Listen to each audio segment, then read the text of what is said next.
we'll guide you through how to edit photos in Krita. If you find this helpful, consider subscribing and liking the video. First, open Krita on your desktop. Once you're in, go to the top menu and click on File, and then Open to load the photo you want to edit. Krita supports a variety of image formats, so you should be able to open most of your files. After your image is loaded, you can start by using the Layers docker, usually on the right side of the screen. Layers let you make non-destructive edits, meaning you can try different things without altering the original photo. Click on New Layer to create a new layer where you can paint or apply adjustments. If you want to adjust brightness or contrast, go to the Filter menu at the top, then hover over Adjust and select Brightness/Contrast. Use the sliders to tweak your image to your liking.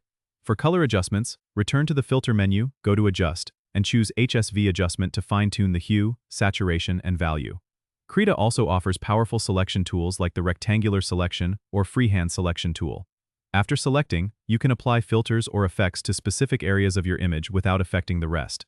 If you need to retouch or remove blemishes, select the Brush tool from the toolbar, choose a soft brush, and use low opacity to blend areas smoothly. For a final touch, you can add text or shapes by selecting the Text or Shapes tool from the toolbar, allowing you to personalize your photo with captions or graphics. Once you're happy with your edits, don't forget to save your work. Click on File and Save As to keep your edited photo in your desired format. Remember to save regularly to avoid losing any progress. Don't forget to subscribe and comment if this helped you out.